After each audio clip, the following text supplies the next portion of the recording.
The Tuesday morning that changed everything started like any other Tuesday in Brooklyn.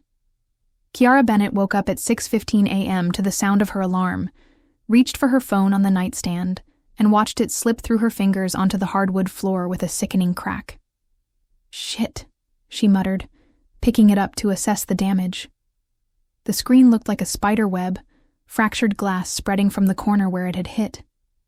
She could still see her lock screen, a photo of her and her husband Devin from their anniversary trip to Martha's Vineyard last summer.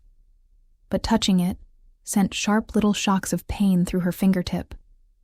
Devin stirred beside her, his arm reaching out across the empty space where she'd been sleeping. At 37, he was still handsome in that effortless way some men managed.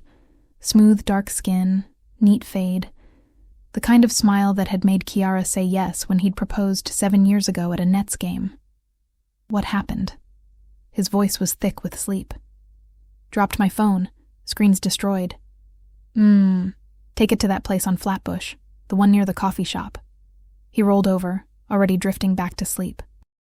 Devin was a sound engineer who often worked late sessions, which meant mornings were his time to catch up on rest. Kiara looked at her ruined phone screen and sighed. She taught 4th grade at PS 321, and Tuesdays were always hectic. Parent-teacher conferences after school, lesson planning during her lunch break. But she needed her phone. Needed to be reachable in case the school had emergencies, in case her mother called about her father's doctor appointments, in case life happened in the way it always did.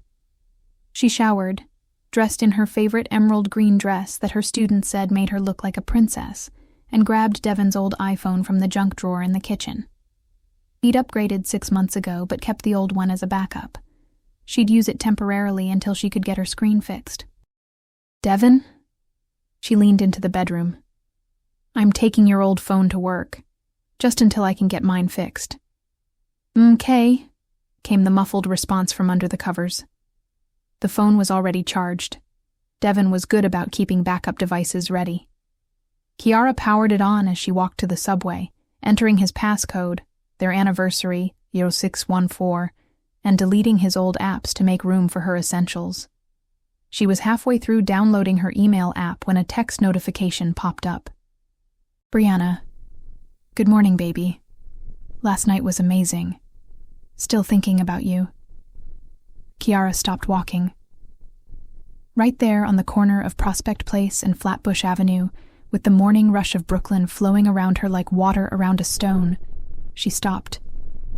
The message was from 2 minutes ago, which meant it wasn't old, which meant whoever Brianna was, she was texting Devin right now, this morning, while he was in their bed pretending to sleep.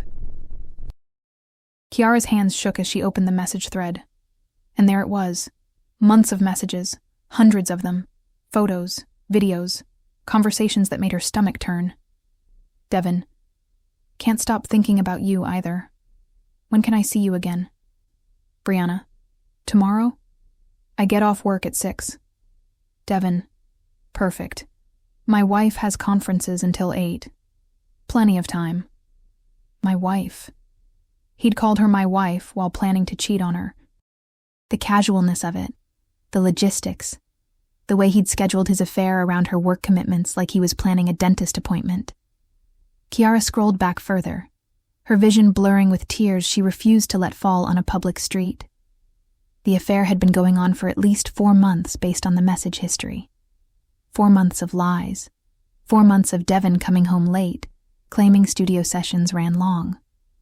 4 months of weekend work trips that now seemed obviously suspicious. And the photos. God, the photos. Devin shirtless in what looked like a hotel room. Devin and Brianna together, her face visible now. A light-skinned woman with long braids and a smile that suggested she knew exactly what she was doing with someone else's husband. But it was one particular message sent 3 weeks ago that made Kiara's blood run cold. "Devin, left you a little something in the nightstand for those shoes you wanted. Brianna, OMG, babe, 100, you spoil me. Thank you, baby. Devin, you're worth it. See you tonight. $100. For shoes." While Kiara had been at home, probably grading papers or meal planning or doing any of the 1,000 tasks that kept their household running. Devin had been giving his mistress cash for shoes. Kiara thought about their joint account, the one they used for household expenses. She thought about the conversation they'd had just last week when she'd wanted to buy new classroom supplies, and Devin had suggested they wait until next month because money was tight. Money was tight. But not too tight for $100 gifts to Brianna. The rage came slowly, building from her gut like a wave. Not the hot, explosive kind of anger. The cold, calculating kind. The kind that cleared her mind and sharpened her focus. She opened her banking app. Their joint account showed the usual transactions: groceries, utilities, gas. But there was another account, a savings account in Devin's name only, that showed regular withdrawals. $100 here, $200 there, sometimes $500. While Kiara had been putting extra money from her teacher's salary into their joint savings for the down payment on a house they'd been planning to buy, Devin had been funding an affair. The subway arrived. Kiara got on, found a seat, and spent the 20-minute ride to her school documenting everything. She took screenshots of every message, every photo, every transaction she could access. She emailed them all to herself from Devin's phone, then deleted the sent emails from his account. By the time she reached PS 321, she had a comprehensive record of her husband's infidelity, and she had a plan. The school day passed in a blur. Kiara taught fractions to her fourth graders with a smile on her face, supervised lunch duty with her usual patience, and ran her parent-teacher conferences with professionalism that would have made her principal proud. No one would have guessed that her entire world had just shattered. During her lunch break, she called her best friend since college, Monica, who was a family law attorney in Manhattan. "Mon, I need a lawyer. Not you. You're too close. But someone good. The best." "Kiara, what's wrong? Are you okay?" "Devin's cheating on me. Has been for at least 4 months. I have proof. Messages, photos, financial records. I want a divorce. And I want to take him for everything he's worth." Monica was quiet for a moment. Then, "Fuck. Okay, how are you so calm?" "I'll fall apart later. Right now I need to be strategic." "That's my girl. Okay, I'm calling Rebecca Chen. She's a shark, represented my friend in her divorce last year and absolutely destroyed the husband's case. She'll take care of you." "Thank you." "Kai, I'm so sorry. Devin's a fucking idiot." "Yes, he is. But he's about to be a divorced fucking idiot who loses half his assets." After school, Kiara took the subway to Flatbush Avenue and found the phone repair shop Devin had mentioned. It was a small storefront wedged between a Caribbean restaurant and a laundromat, with a hand-painted sign that read, "Tech Masters, we fix everything." The man behind the counter looked up as she entered. He was young, maybe mid-20s, with locked hair pulled back and tattoos covering both arms. "Hey, welcome to Tech Masters. What can I do for you?" Kiara placed her shattered phone on the counter. "Screen replacement. How long will it take?" "Depends on the model." "What is it?" "iPhone 13. "Yeah, I can have this done in about an hour. We're not too busy right now." "Perfect." Kiara pulled out Devin's old phone. "I also want to do something else. I need to recover permanently deleted messages from this phone. Is that possible?" The tech guy, his name tag said Marcus, raised an eyebrow. "Might be. Depends on how long ago they were deleted and if they were backed up to iCloud. Why, if you don't mind me asking?" "My husband's cheating on me. He's been using this phone. I need evidence for my divorce." Marcus's expression shifted from curious to sympathetic. "Man, I'm sorry. Yeah, I can probably help with that. Let me take a look." He spent the next 10 minutes connecting the phone to various devices, typing on his computer, nodding to himself. "Okay, good news. The messages were backed up to iCloud before he got his new phone. If I restore from that backup, you'll get everything, including deleted messages." "You want me to do that?" "How much?" "Screen repair is $120. Data recovery, normally I'd charge $200, but given the circumstances, call it $100. Kiara almost laughed at the irony. $100. The same amount Devin had given Brianna for shoes. The universe had a sense of humor. Do it. While Marcus worked, Kiara sat in the uncomfortable plastic chair and stared at the wall. She thought about her marriage, trying to pinpoint when things had changed. When had Devin started lying? When had he looked at her and decided she wasn't enough? When had he met Brianna and chosen to destroy their 7 years of marriage for someone new? She thought about their wedding. A small ceremony in Prospect Park with 50 guests, her in a dress she'd found on sale at a boutique in Fort Greene, Devin in a rented tux, both of them young and optimistic and sure they'd found their forever person. She thought about the apartment they'd moved into together in Crown Heights, the one they'd slowly filled with furniture from IKEA and street sales and family hand-me-downs. The home they'd built together, piece by piece, paycheck by paycheck. She thought about the conversations they'd had about having kids, about the names they'd chosen, Morgan for a girl, Isaiah for a boy, about the school districts they'd researched and the neighborhoods they'd scouted for houses with yards. All of it built on a foundation that Devin had been systematically destroying for 4 months. Hey. Marcus's voice pulled her back to the present. I got everything. Your screen's fixed too. You want me to show you what I found? Give me the worst of it. Marcus turned his monitor so she could see. The recovered messages went back even further. 6 months, not 4. And there were other numbers too. Other names. Devin hadn't just had an affair with Brianna. He'd had multiple affairs. Or at least, he'd been talking to multiple women in ways that suggested physical relationships. Ashley, miss you. When's your wife's next conference night? Devin, Thursday. I'll come by after my session.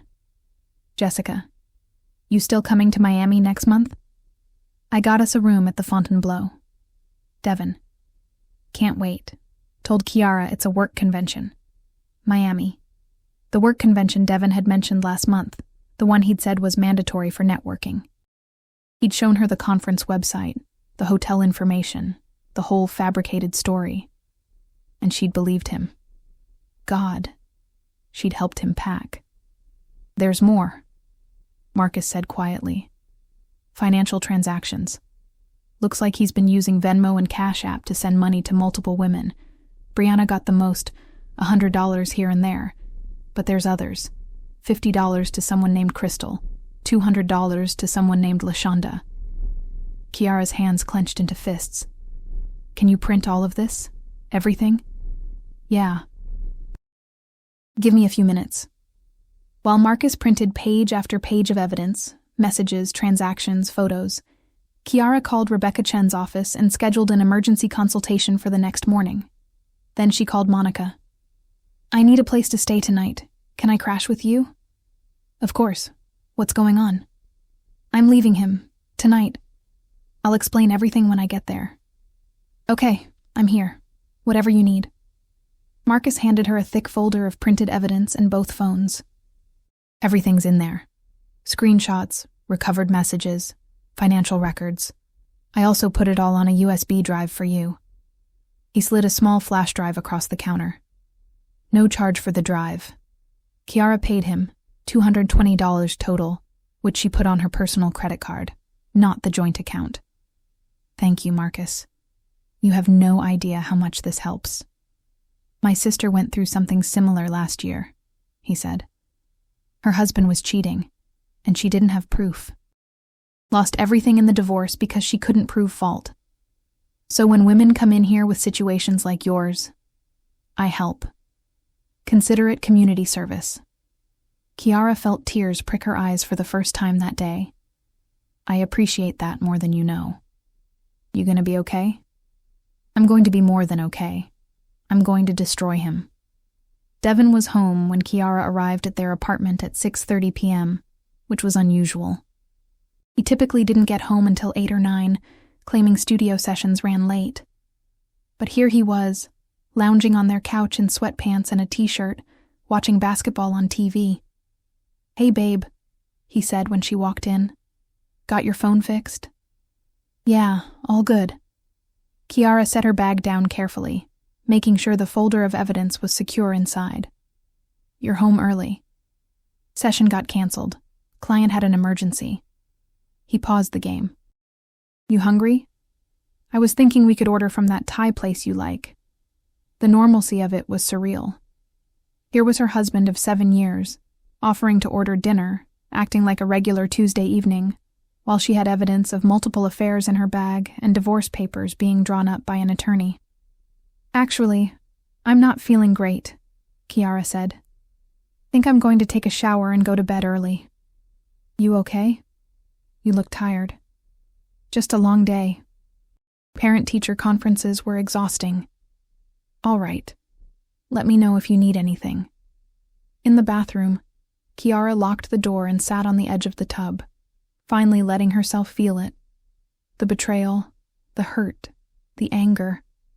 She cried silently, her hand pressed over her mouth to muffle the sounds. She cried for the marriage she'd thought she had, for the future that would never happen, for the trust that had been shattered beyond repair. But she only allowed herself 10 minutes. Then she wiped her face, fixed her makeup, and started packing. She was methodical about it. Grabbed a large suitcase from the closet and filled it with a week's worth of clothes, toiletries, important documents, jewelry her grandmother had left her. She packed her laptop, her iPad, her favorite books. She took the emergency cash they kept in the bedside table, $500 that was technically joint money, but that she figured she'd earned. Devin didn't notice. He was too absorbed in the basketball game, occasionally shouting at the TV when his team missed a shot. Kiara loaded everything into her car, a 10-year-old Honda Civic she'd bought before they got married and had kept in her name. Then she went back upstairs one more time. Devin looked up when she entered the living room. You heading somewhere? Yeah, I'm leaving you. He laughed, clearly thinking it was a joke. Then he saw her face, and the laughter died. What? I'm leaving you, Devin. I know about Brianna, and Ashley, and Jessica, and whoever else you've been fucking while I've been working my ass off as a teacher and trying to save money for our future. The color drained from his face. Kiara, what are you talking about? Don't. Her voice was ice. Don't insult me by lying. I have everything. Messages, photos, financial records showing you've been giving money to multiple women while telling me we need to cut back on expenses. I know about the Miami trip you lied about. I know about the $100 you gave Brianna for shoes while I was buying classroom supplies with my own money because you said our budget was tight. Devin stood up, hands raised like he was approaching a wild animal. Baby, listen. I'm not your baby. I don't know what I am to you. Wife in name only. The person who pays half the bills while you fund your affairs. The placeholder while you figure out which side piece you actually want to be with. It's not like that. I love you. You don't love me. You don't cheat on people you love. You don't lie to people you love for months. You don't give other women money while telling the person you supposedly love that money is tight. Kiara picked up her purse. I've hired an attorney. You'll be served with divorce papers within the week. Everything's documented. The affairs, the financial infidelity, all of it. In New York, that matters. So you're going to lose, Devin. You're going to lose big. Kiara, please. Can we just talk about this? There's nothing to talk about. You made your choices. Now you get to live with the consequences. She walked to the door, then turned back. Oh, and Devin? That $100 you gave Brianna. I spent $220 today getting my phone fixed and recovering all your deleted messages. Best money I ever spent. Consider it an investment in my future, the one without you in it. She left him standing in their living room, his mouth open, his excuses dying on his lips. Kiara drove to Monica's apartment in Hell's Kitchen, her hands steady on the wheel, her vision clear. She didn't cry, didn't scream, didn't fall apart. That would come later. Right now, she had work to do. Destroying Devin Bennett would require strategy, precision, and patience. and Kiara had plenty of all three. Rebecca Chen's office was on the 42nd floor of a sleek building in Midtown, with floor-to-ceiling windows overlooking the chaos of 6th Avenue below. She was exactly what Monica had promised: sharp, elegant, and absolutely ruthless based on the diplomas and case victories framed on her walls. "Mrs. Bennett," Rebecca said, gesturing to a leather chair across from her mahogany desk. "Monica's told me a bit about your situation. Why don't you walk me through it from the beginning?" Kiara pulled out the folder Marcus had prepared for her. "My husband, Devin Bennett, has been having multiple affairs for at least 6 months. I discovered this yesterday when I accidentally accessed his old phone, which still had messages from his mistresses. I took it to a tech specialist who recovered deleted messages and financial transactions." She laid everything on Rebecca's desk: printed screenshots, the USB drive, bank statements she'd pulled that morning showing Devin's withdrawals from their joint account and his secret transfers to multiple women. Rebecca spent 20 minutes reviewing the evidence, her expression neutral, but her eyes sharp. Finally, she looked up. "This is comprehensive. Damning, actually. Your husband's going to have a very difficult time in court." "Good. That's exactly what I want. Tell me about your marriage, assets, income, who pays for what." "We've been married 7 years. We have a joint checking and savings account where we each contribute proportionally to our incomes. I'm a public school teacher making $72,000 a year. He's a freelance sound engineer making around $90,000. We split household expenses 50-50 from the joint account. We rent an apartment in Crown Heights. No kids. No shared property, except for one car that's in both our names. A 2019 Toyota Camry he bought 2 years ago." "Any separate accounts?" "I have a personal checking account I keep a small emergency fund in. About $3,000. He apparently has a personal savings account I didn't know about until yesterday, where he's been stashing money to fund his affairs." "Did you sign a prenup?" "No. We were young and broke when we got married. Prenups seemed unnecessary." Rebecca made notes. "Okay. Here's what we're looking at. New York is a no-fault divorce state, which means you don't technically need to prove adultery to get divorced. However, proving fault, which we absolutely can with this evidence, affects how assets are divided and whether you can claim spousal support. I don't want his money for support. I make enough to live on. I want him to feel this financially." "Understood." Given the evidence of adultery and financial infidelity, he was using marital assets to fund affairs, we can argue for a heavily favorable division of assets in your favor. The joint accounts, the car, even his personal savings account could be on the table since it was funded during the marriage. What about the fact that he's been taking money from our joint account without my knowledge? That's called dissipation of marital assets. It's when one spouse uses marital funds for non-marital purposes, in this case, affairs. Courts really don't like that. We can absolutely use it. Kiara leaned forward. "I want to be clear about my goals here. I don't want to reconcile. I don't want couples counseling. I want a divorce that makes him regret every lie he ever told me. I want him to feel the consequences of treating our marriage like it was disposable." Rebecca smiled, a sharp, predatory expression that made Kiara understand why Monica had recommended her. "Then you came to the right attorney. Here's what we're going to do." They spent the next hour crafting a strategy. Rebecca would file divorce papers citing Devin's multiple affairs and financial infidelity. They'd seek an unequal distribution of marital assets, 65-35 in Kiara's favor instead of the standard 50-50, based on Devin's misuse of joint funds. They'd request he be responsible for all attorney fees. And they'd move fast, filing everything before Devin had a chance to hide assets or craft his own narrative. "I need you to do something for me today," Rebecca said as their meeting wrapped up. "I need you to make copies of every important document you can access: tax returns, bank statements, credit card bills, insurance policies, the car title, everything.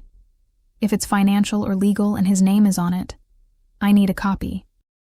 He keeps most of that stuff in a file cabinet in our apartment." "Perfect. Do you still have access to the apartment?" "Yes.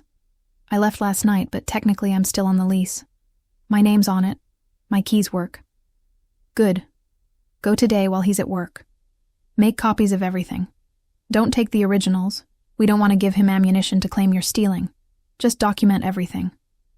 What about the women? The ones he was having affairs with? Can we do anything there? In terms of the divorce? Their existence and his relationship with them is relevant for proving fault. But we can't sue them or anything like that. New York doesn't recognize alienation of affection claims. The focus is on Devon's breach of the marital contract, not on the third parties involved. So Brianna gets away with it. Brianna made choices, but she didn't make vows to you. Devon did. He's the one who betrayed you. She's just the symptom of his character defects. Kiara nodded. Rebecca was right, of course. But it still burned that Brianna, and Ashley and Jessica and whoever else, would walk away from this unscathed, while Kiara's life was being torn apart. One more thing, Rebecca said. I need you to decide about your living situation. You can stay out of the apartment, which keeps things cleaner emotionally. Or you can move back in, which is your legal right since you're on the lease. But if you move back, things might get ugly. How ugly? Divorces where the couple still lives together during proceedings tend to be contentious. There's a reason most people separate immediately. The proximity breeds conflict. I'll stay with my friend for now, at least until Devon moves out. Who do you want to keep the apartment? Me. I found it. I decorated it. It's my home. Then we'll request Devon vacate the premises as part of the temporary divorce orders. He'll need to find somewhere else to live while the divorce proceeds. He'll fight that. Let him. We have evidence that he violated the sanctity of your marital home by conducting affairs, bringing Ashley to your apartment while you were at work, based on these messages. A judge will have no problem ordering him out. Kiara felt a grim satisfaction at that. The apartment in Crown Heights wasn't much. A 2-bedroom in a pre-war building with temperamental heating and neighbors who played music too loud. But it was hers. Devon didn't get to destroy their marriage and keep living in the space she'd made into a home. After leaving Rebecca's office, Kiara called her school and used a personal day for the next day. She hadn't taken a personal day in 3 years, and her principal, a kind woman named Dr. Aind Martinez, who'd been through her own divorce, immediately granted it. Take care of yourself, Dr. Martinez said. And if you need to talk, my door is always open. Kiara spent the rest of Wednesday afternoon at Monica's apartment, fortifying herself for what came next. Monica made tea, ordered Thai food, and sat with her while Kiara finally allowed herself to fully process the betrayal. I keep thinking about all the signs I missed, Kiara said, curled up on Monica's couch with her 3rd cup of chamomile. The late nights, the weekend trips, the way he'd angle his phone away from me when he was texting. How did I not see it? Because you trusted him. Because that's what you're supposed to do in a marriage. He exploited that trust. That's on him, not you. But I feel so stupid. You're not stupid. You're human. And Devon's a manipulative asshole who got really good at lying. That's different. Kiara's phone buzzed. A text from Devon. Please call me. We need to talk. I can explain. She showed Monica, who scoffed. They always want to explain. What's he going to explain? That his dick accidentally fell into multiple women. That he accidentally gave them money. That he accidentally planned trips and hotel rooms. Should I respond? Absolutely not. That's what Rebecca would tell you. No contact except through attorneys. Anything you say to him can be used against you later. Kiara blocked Devon's number. Then she blocked him on Instagram, Facebook, and every other social media platform she could think of. She changed her passwords to all her accounts, made sure he couldn't access her banking information, and called her credit card company to alert them that she was going through a divorce and to flag any unusual charges. You're being very thorough, Monica observed. I'm a teacher. Organization is literally my job. Also, I'm not giving Devon any opportunity to fuck me over worse than he already has. That evening, while Devin was presumably at his Wednesday night studio session, which Kiara now knew was probably code for seeing one of his mistresses, she drove back to their Crown Heights apartment. Walking through that door felt surreal. Everything looked the same. The thrift store couch they'd found in Park Slope, the bookshelf she'd built from an IKEA kit, the framed photos of their wedding and various vacations.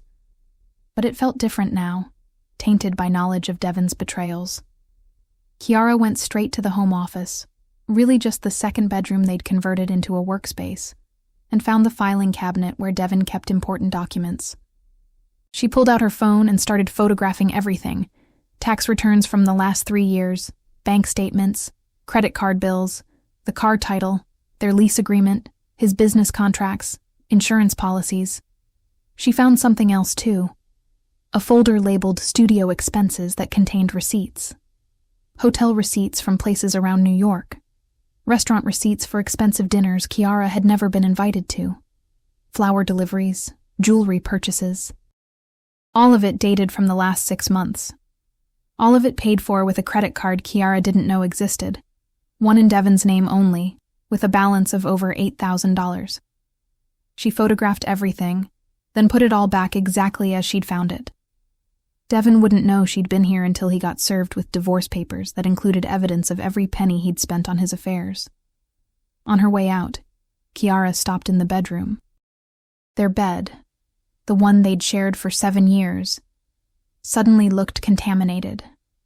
She thought about all the nights she'd slept there peacefully, trusting that Devin was who he said he was, while he was out living a whole separate life. She pulled out her phone and took one more photo. The nightstand on Devin's side, the one where he'd apparently kept that $100 he'd given to Brianna for shoes. Then she left, locking the door behind her, leaving the apartment, but taking all the evidence she needed to destroy him in court. Devin was served with divorce papers on Friday morning at 9:47 a.m., while he was at a coffee shop in Williamsburg meeting with a client. Kiara knew this because Rebecca's process server sent a confirmation photo. Devin sitting at a table, papers in hand, his face a portrait of shock and disbelief. The timing was intentional. Rebecca had wanted him served somewhere public, somewhere he couldn't make a scene or try to confront Kiara, somewhere he'd have to accept the papers with witnesses around. "He just called me 17 times, Monica reported Friday afternoon. She, Kiara, and Rebecca were having a strategy meeting at Rebecca's office to discuss next steps. I didn't answer, obviously, but he left voicemails. Want to hear them?" "Put it on speaker," Rebecca said. Monica played the first voicemail. "Monica, it's Devin. I know Kiara's with you. Please, just tell her to call me. This is insane. We can work this out. She doesn't need to divorce me over a mistake." "A mistake," Kiara repeated flatly. Singular, as if it wasn't 6 months of multiple affairs. Monica played the next one. "Monica, come on. You know me. You know I love Kiara. Whatever she thinks I did, we can fix it. Just have her call me. Please." And another. "This divorce petition is bullshit. She can't claim I dissipated assets. That money was mine." "Ooh, that's good," Rebecca said, making notes. "He just admitted there was money. That helps our case." The voicemails continued in that vein, Devin alternating between pleading, anger, and attempts at manipulation. By the end, even Monica looked disgusted. "I can't believe I used to think he was a good guy," Monica said. "Remember your wedding? I gave a speech about how you two were relationship goals. We were all fooled," Kiara said. "That's what manipulators do. They're charming. They make you believe them." "What's our next move?" Monica asked Rebecca. "We wait for Devin's response to the divorce petition. He has 21 days to file an answer. My guess is he'll try to drag this out, claim the affairs didn't happen or weren't as serious as Kiara thinks, dispute the asset division, argue about who gets the apartment. Standard deflection tactics. Will he try to contact me directly? Probably, which is why you need to maintain no contact. Block him everywhere.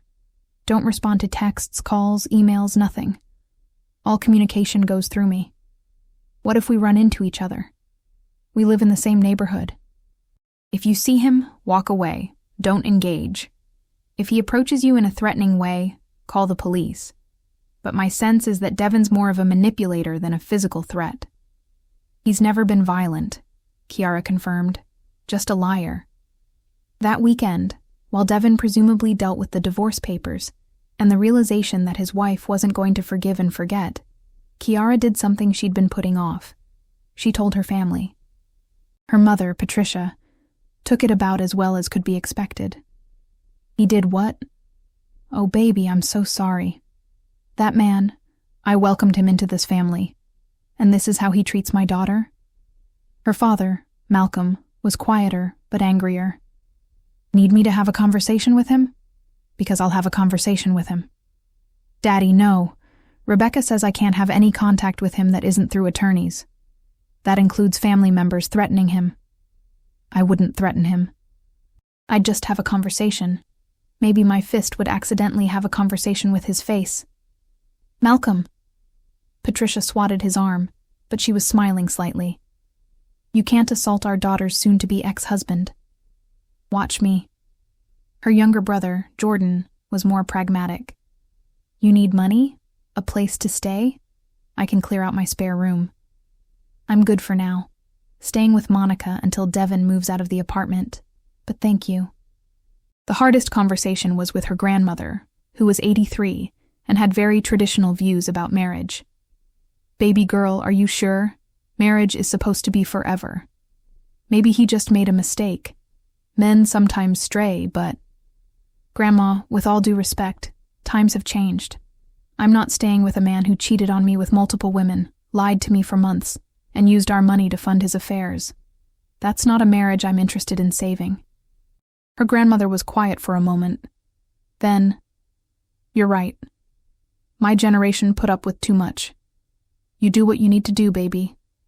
And if you need anything, money, a place to stay, someone to pray with, you call me. Telling people was exhausting. Every conversation required reliving the betrayal, explaining the details, accepting sympathy she didn't want, and anger she couldn't quite process yet. By Sunday night, Kiara was emotionally drained. She was lying on Monica's couch, half-heartedly watching a reality show, when her phone rang. Unknown number. She almost didn't answer, but something made her pick up. Hello? Kiara? A woman's voice, tentative and young. This is Brianna. Please don't hang up. His body tensed. How did you get this number? Devin gave it to me. Look, I know you probably hate me and you have every right to, but I need to talk to you. There's things about Devin you need to know. I know enough. He's a liar and a cheater. And so are you. I didn't know he was married. The words came out in a rush. Not at first. He told me he was divorced. Showed me an apartment in Bushwick he said was his. Had pictures on his phone of an ex-wife who was supposedly his sister. I didn't find out the truth until 2 months ago. And you stayed with him anyway. I'm not proud of it. But Kiara, listen. Devin's not just cheating on you with me. There's others. Lots of others. And he's been stealing money. Not just from you, from everyone. His clients, his friends. He has a gambling problem. Kiara sat up. What? He's been going to Atlantic City every other weekend. That's not work trips. That's gambling. He's lost thousands, tens of thousands, and he's been stealing from his studio clients to cover it, charging them for equipment he never bought, taking deposits for projects he never completes. Why are you telling me this? Because I'm done covering for him. Because I wasted 6 months on a man who lied about everything. And because when I confronted him about being married, he got scary. Not violent, but manipulative. He threatened to tell my job that I was unstable, to ruin my reputation. I recorded it. Brianna paused. I can send you the recording. And other stuff. Messages where he admits to the gambling. Emails where he lies to clients. I have proof of things that will help your divorce case. Why would you help me? Because fuck Devin, that's why. He used both of us. Made us both look like fools. But I'm not going down alone. And I'm not letting him walk away clean. Brianna's voice hardened. So do you want the evidence or not? Kiara thought about Rebecca's advice. No contact with anyone involved in the case. But she also thought about the evidence Brianna was offering. Evidence that could prove Devin wasn't just an adulterer. He was a thief, a gambling addict, and potentially defrauding his clients. Send it to my email, Kiara said, and gave Brianna her address. And Brianna? After this, don't contact me again. We're not friends. We're not allies. We're just two women who got played by the same man. That's it. Fair enough. Check your email in 10 minutes. Brianna hung up. Kiara immediately called Rebecca's emergency line. Kiara? What's wrong? Brianna, one of Devin's mistresses, just called me. She says Devin has a gambling addiction and has been defrauding his clients. She's sending me evidence. Forward it to me the second you get it. Don't respond to her, don't thank her, don't engage. Just forward and then block her number. Already planning on it. 10 minutes later, Kiara's email pinged. The message from Brianna contained audio recordings of Devin admitting to gambling debts totaling over $50,000, screenshots of Devin's texts to Brianna asking to borrow money to cover a studio expense, emails from Devin to studio clients with inflated invoices for equipment he never purchased, a video of Devin at a casino table in Atlantic City, taken by Brianna on one of their weekend trips bank statements, showing transfers to online gambling sites. Kiara forwarded it all to Rebecca. Then blocked Brianna's number and deleted her contact information. Rebecca called back within minutes. This is gold. Pure gold. If Devin's been defrauding clients, we can report him to the district attorney. If he's been using marital funds to gamble, that's dissipation of assets on a whole other level. Kiara, this changes everything. How? Devin's not just an unfaithful husband. He's potentially facing criminal charges for fraud. That gives us enormous leverage. We can threaten to report him to the DA unless he agrees to extremely favorable divorce terms. You get everything, he gets nothing, he pays all legal fees, and he walks away without contesting anything. That's legal? Using criminal charges as leverage? We're not blackmailing him. We're giving him an option. He can agree to the divorce terms, or we report the fraud to the authorities and let the chips fall where they may. That's called consequences, not blackmail. Do it. I'll draft a new settlement proposal tomorrow.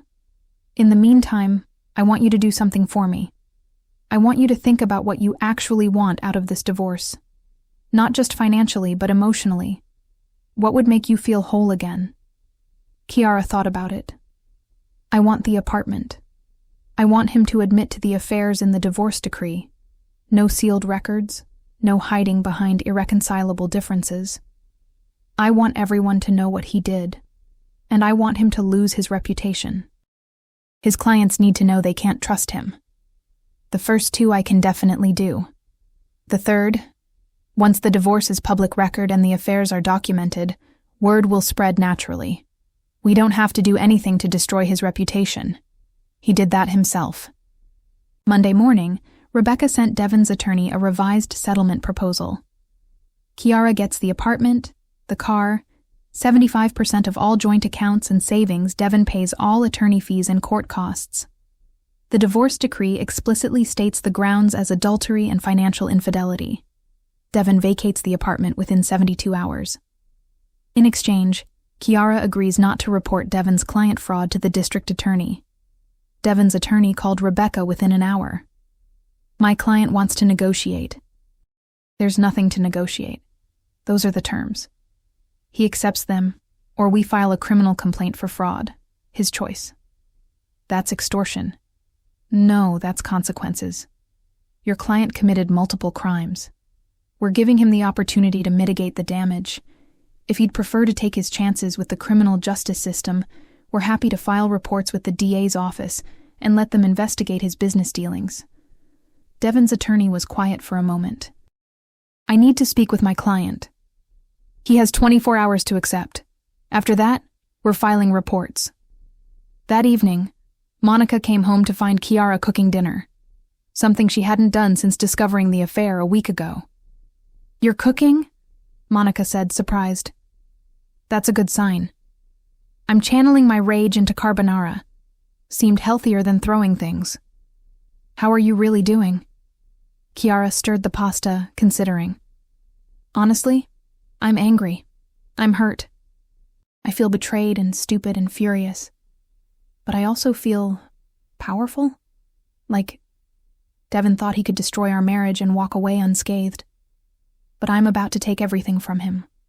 His home, his savings, his reputation. He's going to lose everything, and I'm going to be fine. Better than fine. I'm going to thrive without him. That's very dramatic. I love it. I've had a dramatic week." They were halfway through dinner when Rebecca called. He accepted. Devin signed the settlement agreement. You get everything you asked for: the apartment, the assets, explicit grounds in the divorce decree. It'll take about 6 weeks to finalize everything, but it's done. You're essentially a free woman. Chiara closed her eyes, feeling something release in her chest. "Thank you, Rebecca, for everything. Thank your tech guy, Marcus, right? Without that evidence from the phone, this would have been much harder. And thank Brianna, as gross as that feels to say. Her evidence about the fraud gave us the leverage we needed to force Devin's hand." After hanging up, Chiara pulled up the Venmo app on her phone and sent Marcus a $200 tip with the note. "Thank you for helping me get justice. You saved my life." Then she poured herself a glass of wine and toasted to Monica. To new beginnings. To destroying cheating husbands, Monica corrected. That too. 6 weeks later, Chiara stood in her Crown Heights apartment. Her apartment now, officially, and surveyed the changes she'd made. Devin's things were gone, removed by movers the day after he'd signed the settlement agreement. She'd repainted the bedroom from beige to a deep, calming blue. She'd bought new sheets, a new comforter, new pillows. Nothing that Devin had touched remained in her sleeping space. The living room had new furniture, too, purchased with money from her personal account and the settlement she'd received. The sad thrift store couch was gone, replaced by a beautiful sectional in emerald green. New art hung on the walls. Paintings by local Brooklyn artists, not the generic prints Devin had chosen. The space felt transformed. More importantly, it felt like hers. Monica arrived at 11 a.m. with bagels and a grin. "Happy divorce day." "Is that a thing? Should we make that a thing?" "We're making it a thing. Your divorce was finalized this morning. The decree is signed. Devin Bennett is officially your ex-husband. That deserves celebration." They ate bagels on Chiara's new couch while Monica filled her in on the aftermath of Devin's downfall. Because there had been an aftermath, spectacular and public. "So you know how the divorce decree is public record," Monica said. "With explicit grounds listed as adultery and financial infidelity?" "Yeah." Word got around, fast. Devin's clients started digging into his business practices. 3 of them have filed lawsuits for fraud. The studio he rented space from kicked him out because of the negative publicity. And get this, his musician friend Marcus, the one he's been working with for years, found out Devin had been pocketing half of Marcus's studio fees. They had a very public falling out on Instagram. Oh my God. It gets better. Remember Ashley? One of his other side pieces? She works in PR. She found out about the divorce and about Brianna and apparently lost her mind. Posted screenshots of Devin's messages to her on Twitter with the caption, "PSA. Devin Bennett is a lying, cheating, manipulative piece of trash. Avoid at all costs." Chiara felt a grim satisfaction at that. Good for Ashley. The post went viral, like thousands of retweets. Devin's professional reputation is completely destroyed. No one wants to work with him. What about the gambling? Also came out. Brianna apparently sent all the evidence she gave you to multiple people in Devin's professional circle. People are calling him a thief, a gambling addict, a fraud. His career is over. Chiara processed this. She'd wanted Devin to face consequences, wanted him to lose what he'd valued, his reputation, his career, the respect of his peers. but hearing it described in such stark terms felt surreal. "Do you feel bad?" Monica asked. "About how hard he fell?" "No." The answer was immediate and honest. He did this to himself. Every lie, every affair, every fraudulent invoice. Those were his choices. I just made sure the consequences actually stuck. "That's fair. What about you? How are you doing?" Kiara thought about the past 6 weeks. They'd been hard, nights where she cried herself to sleep, days where getting out of bed felt impossible, moments where she questioned everything about her judgment and her worth. But she'd also done the work. Therapy twice a week with Dr. Harris, a kind woman who specialized in infidelity trauma, regular dinners with her family, self-care routines that actually nurtured her instead of just numbing the pain. "I'm doing okay," she said honestly. "Some days are better than others. I still have moments where I'm angry or sad or feel betrayed, but I'm not drowning anymore. I'm treading water. And some days, I'm actually swimming. That's huge. I keep thinking about that $100 he gave Brianna, the one that made me so angry, because he told me we needed to cut back while he was giving her shoe money. You know what I did yesterday?" "What?" "I bought myself $500 shoes. Christian Louboutins I saw in a boutique in Soho. Completely impractical, totally unnecessary, absolutely gorgeous. And I didn't feel guilty at all." Monica laughed. "Good for you. Treat yourself." "I am. I'm also taking that trip to Paris I've been wanting to do for years. Devin always said we couldn't afford it, or he couldn't get away from work. Well, Devin's not a factor anymore, and I have the settlement money, so I'm going. 2 weeks in July, solo travel, staying in a boutique hotel in Le Marais." "That's amazing. You deserve it." "I'm also thinking about leaving New York." Monica's smile faded. "What? Why?" "Because everything here reminds me of him. Our apartment, my apartment now, but still. The coffee shop where he was served divorce papers. The subway routes we used to take together. I run into his friends sometimes, people who ask awkward questions about the divorce. It's exhausting. Where would you go?" "I don't know yet. Maybe DC? My cousin lives there and says the schools are always hiring good teachers. Or maybe Atlanta. My college roommate's there. Somewhere with a fresh start, where I can be Kiara Bennett, incredible teacher and independent woman, instead of Kiara Bennett, that woman whose husband cheated on her with multiple women." "When would you go? End of the school year, maybe? I want to finish out the year with my students. They've been through enough disruption with me taking personal days during the divorce. But after that, I'm open to possibility." They talked for another hour, making plans for Kiara's immediate future, the Paris trip, a girls' weekend in the Hamptons, a possible move to a new city. It felt good, planning a life that belonged entirely to her, with no one else's needs or lies or betrayals to consider. After Monica left, Kiara sat in her transformed apartment and opened her laptop. She had emails to answer, lesson plans to finalize, the mundane tasks of everyday life. But first, she did something she'd been avoiding. She Googled Devin. The results were brutal. Page after page of people discussing his fraud, his affairs, his gambling. Local Brooklyn blogs had picked up the story. Musician forums were warning people not to work with him. His Instagram, once full of confident posts about his studio work, was now flooded with negative comments. Kiara closed the laptop. She'd seen enough. That evening, she went for a run through Prospect Park. Something she'd started doing again after years of neglecting exercise.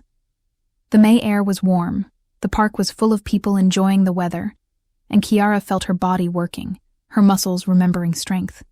She ran past the meadow where she and Devin had gotten married 7 years ago. It should have hurt, should have triggered memories and pain. But instead, Kiara felt detached from it. That woman who'd said her vows in a cheap wedding dress, believing in forever. She was a different person. Younger, more naive, less aware of how cruel people could be. This Kiara, 34, divorced, wiser, wouldn't make the same mistakes. wouldn't trust so easily, wouldn't ignore red flags, wouldn't sacrifice her own needs and dreams for someone who couldn't even respect their marriage vows. This Kiara was harder, stronger, and absolutely done apologizing for demanding better. Her phone buzzed, a text from an unknown number. "Kiara, this is Devin. I know you blocked me, but I got a new number. Please, can we talk? I need to explain. I'm losing everything. My career is destroyed. I have no money. I'm living with my brother in Jersey. I'm sorry. I'm so fucking sorry. Please just give me a chance to apologize in person. I love you. I never stopped loving you. Please." Kiara read the message twice. Then she blocked the new number without responding. He wanted to apologize? Now? After everything, the affairs, the lies, the financial fraud, the gambling, the destruction of their marriage? Now he wanted forgiveness because facing consequences was uncomfortable? No, absolutely not. Devin had made his choices. Now, he got to live with them. Kiara wasn't responsible for making him feel better about himself, for absolving his guilt, for providing closure he hadn't earned. She finished her run, showered, and made herself dinner, pan-seared salmon with roasted vegetables, eaten at her new dining table in her apartment that Devin no longer had keys to. Later, she video-called her therapist for their weekly session. "How are you feeling about the divorce being finalized?" Dr. Harris asked. "Relieved, angry, sad, all of it at once. That's completely normal. You're grieving the marriage you thought you had while celebrating freedom from the marriage you actually had. Those are complicated, sometimes contradictory emotions. Devin tried to contact me today. New number, asking to apologize, saying he's lost everything. How did you respond?" "I didn't. I blocked him." "How did that feel?" "Powerful.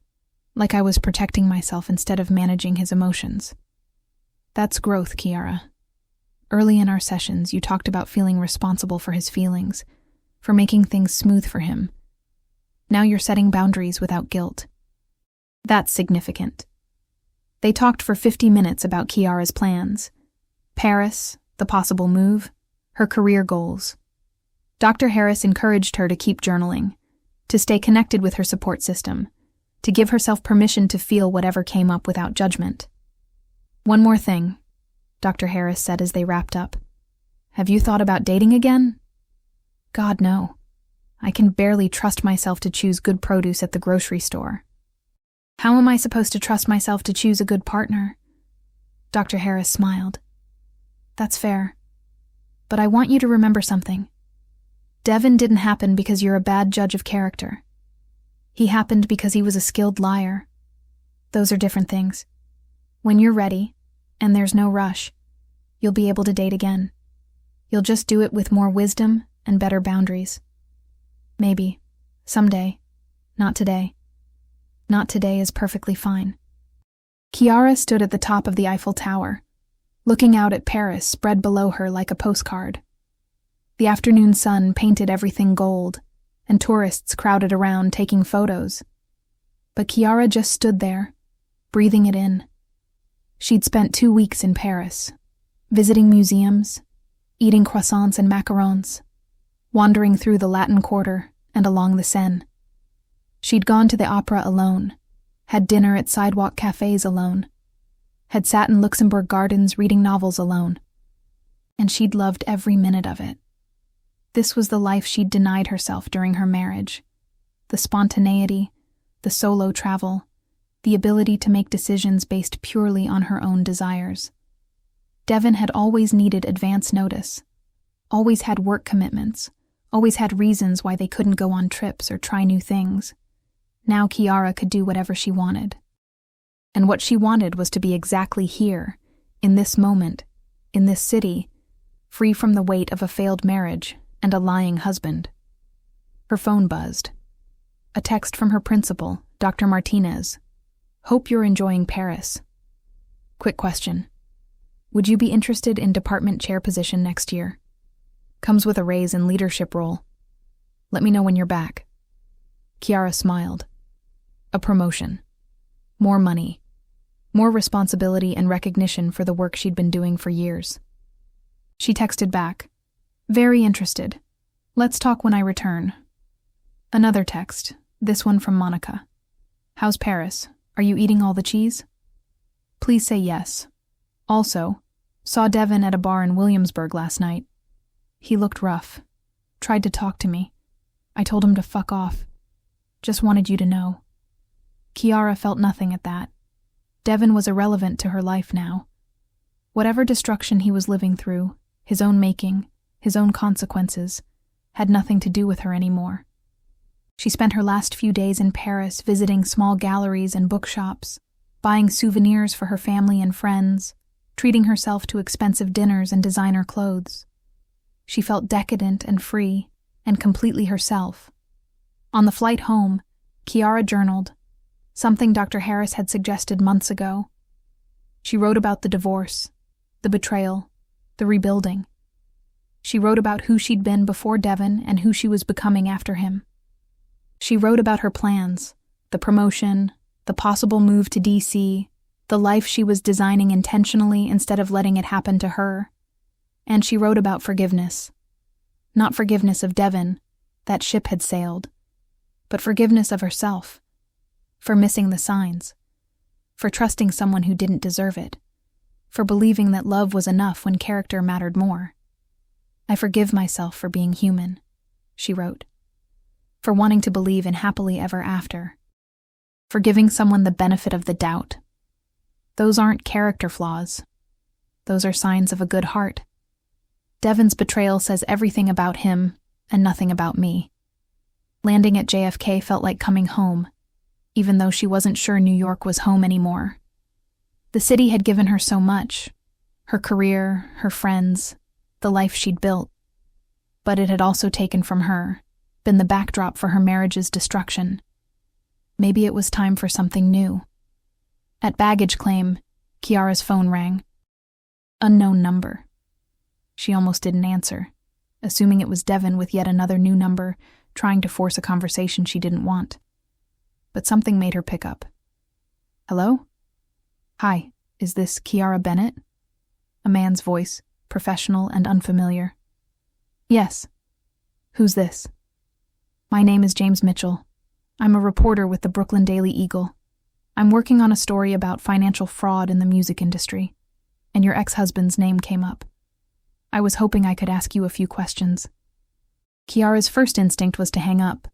She'd maintained silence about the specifics of her divorce, letting the court records speak for themselves. But then she thought about all the other women Devin might deceive, all the other clients he might defraud, all the damage he could do if no one called him out publicly. "What kind of questions?" "About your divorce proceedings, the allegations of financial infidelity and client fraud. Several of Devin's former clients have come forward with complaints, and your divorce decree is part of the public record. I'm trying to understand the scope of his fraudulent activities." "I'll talk to you," Kiara said. "But I want it on record. I'm not a vindictive ex-wife trying to destroy her former husband. I'm a woman who discovered extensive fraud and cheating and did what any reasonable person would do. I protected myself legally and financially. Everything that's happened to Devin is a consequence of his own actions. That's exactly the angle I'm going for. This isn't a tabloid hit piece. It's investigative journalism about systemic fraud in the industry. Would you be willing to go on the record?" "Yes." They scheduled an interview for the following week. After hanging up, Kiara texted Rebecca. "A reporter from the Brooklyn Daily Eagle just called about Devin. I agreed to an interview." "That's okay, right?" Rebecca responded within minutes. "Perfectly fine. Divorce is finalized. You're not bound by any confidentiality agreements. Tell your truth. Just stick to facts. What you discovered, how it affected you, what actions you took. Let the documents speak for themselves." "Will do. Thanks for everything, Rebecca. You did the hard work. I just provided legal framework. Proud of you, Kiara." Kiara took a cab back to her Crown Heights apartment. Walking through the door felt different now, not tainted by memories of Devin, but infused with her own energy. This was her space, her sanctuary, her launching pad for whatever came next. She unpacked, did laundry, checked her email. There was a message from the DC public school system. Dear Ms. Bennett, thank you for your application. We'd love to schedule an interview for the 4th grade teaching position at Woodrow Wilson Elementary. Kiara read it twice, feeling possibility open up before her. She could stay in New York, accept the department chair position, build on the life she'd created here. Or she could move to DC, start fresh in a city where no one knew her story, where she could be just Kiara. Not Kiara whose husband cheated, not Kiara who got divorced, just Kiara. She had choices, agency, control over her own narrative. That night, she invited Monica over for wine and unpacking gifts. Paris was incredible, Kiara said, showing photos on her phone. I felt like myself again, like the version of me that existed before Devon, but better, wiser. You look different, Monica observed. Lighter somehow. I feel lighter, like I've been carrying weight I didn't realize was there, and now it's gone. So what's next? Department chair? DC? What are you thinking? Honestly, I'm thinking DC New York has been amazing, but it's also where my marriage died. I want a fresh start. New city, new job, new possibilities. I'll miss you. You can visit. I'll have a guest room. We'll do DC brunches instead of Brooklyn brunches. It's not the same. I know, but Mon, I need this. I need to prove to myself that I can build a life from scratch, without the shadow of my past hanging over me. Monica nodded, understanding even though it hurt. Then you should do it. You deserve a fresh start. They drank wine and ate the fancy French cheese Kiara had brought back, talking late into the night about futures and possibilities and the strange gift of starting over at 34. The Brooklyn Daily Eagle article came out on a cold Tuesday in February. The headline read, "The Sound of Betrayal: How One Brooklyn Music Producer Defrauded Clients, Cheated Multiple Women, and Lost Everything." Kiara read it at her new apartment in D.C. Is Adams Morgan neighborhood, coffee in hand, snow falling outside her window. The article was extensive, a 5,000-word investigation into Devon's business practices, his pattern of lying, the scope of his financial crimes. Multiple former clients were interviewed. Ashley and Brianna were quoted, both declining to use their last names. And there, in the middle of it all, was Kiara's story. I thought I was married to a good man, Bennett told the Eagle. A hard worker, a talented engineer, someone building a career in a tough industry. What I actually had was a husband who was systematically lying about everything. His fidelity, his finances, his ethics. When I discovered his affairs through his old phone, I thought that was the worst of it. Then I learned about the gambling, the fraud, the theft from clients. The man I married didn't exist. He was a character Devon played while doing whatever served his immediate desires. Bennett's attorney, Rebecca Chen, one of New York's top divorce lawyers, confirmed that the divorce proceedings revealed extensive evidence of financial fraud and serial adultery. Devon Bennett used marital funds to support multiple affairs and a gambling addiction, Chen said. He defrauded clients, lied to his wife, and showed zero remorse until he started facing consequences. This is a case study in narcissistic behavior and financial crime. The article went on to detail Devon's current situation, living with his brother in Newark, working at a guitar center, unable to get work in the music industry due to his destroyed reputation. He'd filed for bankruptcy. He was in court-mandated therapy as part of a plea deal for the fraud charges, minor charges, but still charges. His life had completely collapsed. Kiara felt nothing. Not satisfaction, not sympathy, not anything. Devon was a stranger now, someone she used to know, someone whose choices had led him exactly where he deserved to be. Her phone buzzed. Monica, did you see the article? Just finished reading it. How do you feel? Indifferent. He's not my problem anymore. That's very evolved of you. Not evolved. Just done. I've spent enough emotional energy on Devin Bennett. He doesn't get any more of my time or thoughts. Kiara finished her coffee and got ready for work. She loved her new job at Woodrow Wilson Elementary. The students, the staff, the sense of community. She loved her apartment, small but cozy, in a neighborhood full of restaurants and bookstores. She loved DC's energy, so different from New York's intensity. Most of all, she loved who she was becoming.